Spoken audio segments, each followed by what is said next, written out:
자, 앞으로 부동산은 딱 이렇게 세 가지 시장 방향으로 흘러갈 겁니다. 이번 대출 규제로 인해 오히려 수혜를 볼 수 있는 지역과 단지들에 대해서 제가 말씀을 드려볼까 합니다. 바로 보시죠. 안녕하세요. 오분임장입니다. 자, 최근 627 대출 규제로 인해서 15억이 넘는 고가 아파트 시장이 굉장히 위축됐고 또 실제로도 최근에 계약 취소가 많이 됐다고 하죠. 그래서 오늘 영상에서는 이번 대출 규제로 인해 오히려 수혜를 볼 수 있는 지역과 단지들에 대해서 제가 말씀을 드려볼까 합니다. 자, 먼저 627 대출 규제에 대해서 잘 모르시는 분들이 계실까봐 영상 초반부에 제가 지난 영상에서 말씀드렸던 걸 간단히 정리를 해보자면, 하나, 주담대 최대 한도가 6억으로 제한되며, 둘, 1주택자라면 기존 주택을 6개월 내에 처분해야 대출이 가능하고, 셋, 소유권 이전 조건부 전세 대출 금지로 갭 투자가 어려워졌으며, 넷, 대출 만기가 최대 30년으로 줄었고, 다섯, 생활안정자금 목적의 대출 한도가 1억으로 줄었으며, 여섯, 전세 보증 비율이 80%로 하향됐고, 일곱, 신용대출 한도가 연소득 이내로 제한됐다는 게 바로 이번 대출 규제의 핵심 내용들입니다. 자, 이 중에서 가장 문제가 되는 내용이 바로 주택담보대출의 최대 한도가 6억으로 제한됐다는 거겠죠. 아무리 소득이 높다 해도 대출이 최대 6억까지밖에 나오지 않기 때문에, 그래서 제가 영상 초반에 15억 이상 고가주택들은 타격이 있을 수밖에 없다고 말씀드린 거고요. 자, 그럼 결론부터 빠르게 내려보죠. 저희가 갈 길이 멀거든요. 여러분 영상 긴 거 별로 안 좋아하시잖아요. 자, 앞으로 부동산은 딱 이렇게 세 가지 시장 방향으로 흘러갈 겁니다. 바로 보시죠. 자, 첫 번째 시장 방향은 대출 규제의 여파에 대한 건데요. 사실 대출 규제는 원래 그리 길게 가지 못할 거라고 생각을 합니다. 아무리 길어봤자 6개월일 것이고, 저는 3개월 내외로 예상을 하고 있습니다. 자, 물론 15억 이상의 고가 시장은 눌림이 있을 수밖에 없습니다. 아무리 고소득자라 하더라도 현금을 10억씩 모두가 들고 있는 건 아니기 때문이죠. 고소득자가 유리한 건 대출을 많이 받을 수 있다는 점인데, 이걸 막아버렸으니 일단 수요가 어느 정도 줄어들었다는 건 부정할 수 없겠습니다.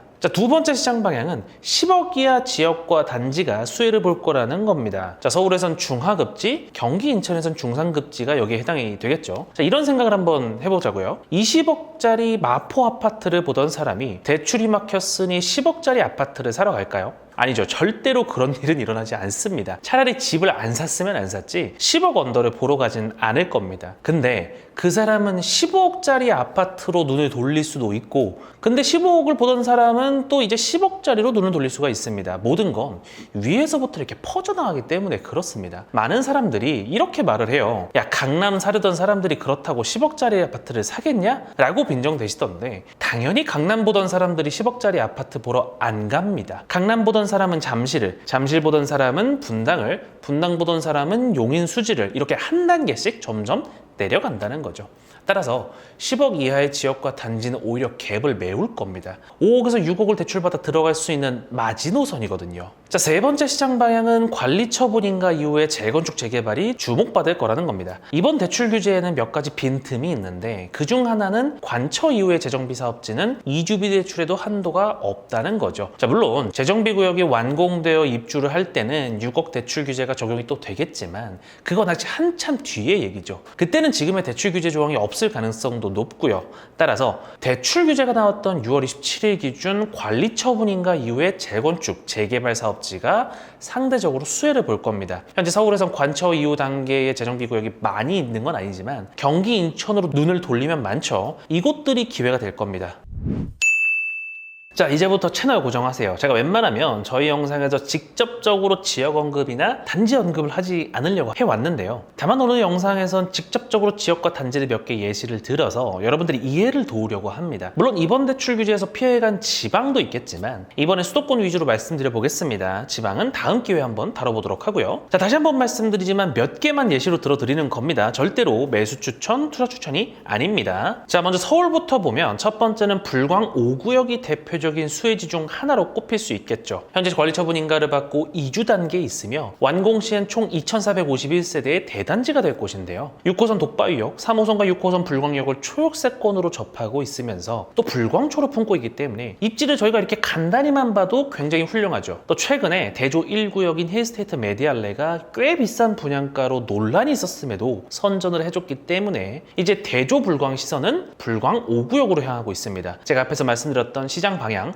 10억 이하이면서도 관리 처분 인가를 받은 재개발 구역이기 때문에 굉장히 메리트 있는 상품이라고 보고 있습니다. 자, 또 서울에서 예시로 들어볼 수 있는 곳은 바로 노원구 월계동의 미성, 미룡 3호, 흔히 우리가 미미3이라고 부르는 단지죠. 물론 이게 초기 재건축이긴 한데 최근 정비계획 기반 동의율을 확보하면서 드디어 재건축 사업이 출발을 했죠. 현재도 3,930세대로 굉장한 대단지이기 때문에 이게 추후 재건축이 완성이 된다면 인근에선 대장자리를 공고히 할 것으로 보이고요. 오른쪽으로는 중랑천이 흐르고 왼쪽으로는 GTX-C가 예정된 광운대역이 존재하기에 입지 역시 충분히 좋다고 할 수 있습니다. 제가 앞에서 말씀드린 시장 방향 중에선 10억 이하 서울 중하급지에 제대로 해당되는 재건축 최대어죠. 자, 오히려 재건축 초기 단계이기 때문에 당장의 문제가 되는 대출 규제에서 멀어져 있는 단지라 볼 수 있습니다. 자, 이번에는 경기도로 이동해서 예시를 2개 들어볼 건데요. 하나는 구성남에 있는 롯데캐슬과 이편한 세상 금빛 그랑매종이 될 수 있겠습니다. 두 단지 모두 단대오거리역에 가깝고 구성남에서 대장급은 아니지만 준대장 지역 정도로는 인정받는 곳입니다. 롯데캐슬은 입지는 그랑매종보다 약간 낮지만 연식과 세대수라는 상품성에서 다소 밀리고, 반대로 그랑매종은 롯데캐슬보다 신축에 세대수는 많지만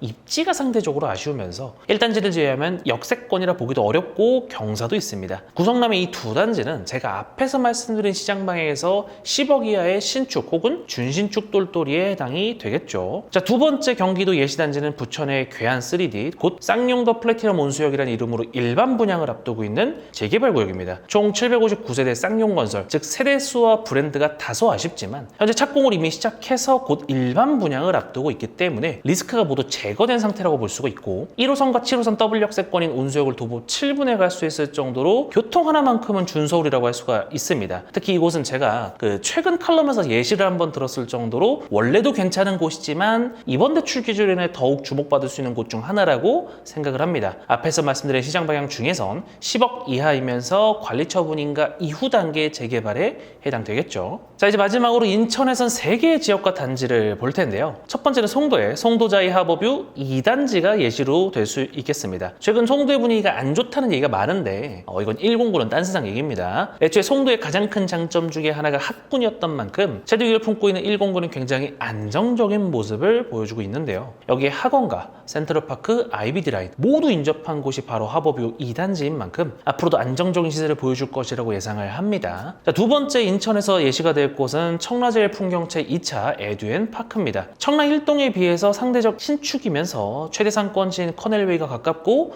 청남초와 청남중을 품고 있죠. 지하철 7호선이 바로 앞으로 연장될 계획이기도 하고요. 청라에서 크게 모난 곳 없이 안정적인 모습을 보여줄 육각형 단지라고 보시면 됩니다. 마지막으로 들어드리는 예시는 북의 4구역입니다. 최근 동호수 추첨을 했고 곧 착공과 일반 분양을 앞두고 있으며 완공 시 1299세대의 대단지 아파트가 될 재개발 구역입니다. 바로 위에 7호선 굴포천역까지는 도보로 10분 안쪽으로 접근이 가능하고 오른쪽으로는 상동 호수공원과 부천 문화공원이 가깝죠. 물론 북의 4구역과 바로 맞닿고 있는 곳들이 다소 어수선한 건 사실입니다만 현재 관리 처분인가 이후에 이렇게 진척이 많이 된 7호선 인근 대단지 재개발 상품치고는 가격 역시 굉장히 매력적인 구간에 있다고 보입니다. 특히 최근 왼쪽 산곡역의 산곡구역, 즉 해링턴 스퀘어 산곡역이 충격적인 분양가에도 꽤 선전을 해줬기 때문에 북의 4구역의 일반 분양가 역시 굉장히 높을 거라고 예상이 되고 있습니다. 자, 이렇게 서울, 경기, 인천에서 각각 두세 개씩 이번 대출 규제로 수혜를 볼 수 있는 지역과 단지들을 꼽아봤는데요. 다시 한번 말씀드리지만 제가 언급한 단지들을 매수 추천드리는 게 아닙니다. 제가 해당 단지들을 언급했다고 해서 좋아 보인다고 여러분들이 덥석 샀다가는 여러분들은 평생 부동산감을 익히지 못하고 남들의 말에 휘둘려야 될 겁니다. 그러니까 이번 대출 규제와 이로 인한 수혜 지역이 어디인가를 꼽아보는, 즉 5분 임장의 부동산 시약을 참고해서 여러분들도 한번 각자의 유망지를 꼽아보셨으면 좋겠고요. 자, 앞에서 말씀드렸듯 시장은 당분간 몇 개월 눌림이 있을 겁니다. 이 기회를 매수의 찬스로 이용할지 아니면 그냥 흘려보낼지는 전적으로 여러분의 선택에 달려 있습니다. 오늘 영상은 여기까지고요. 다음에 더 돈 되는 컨텐츠로 찾아뵙겠습니다. 감사합니다.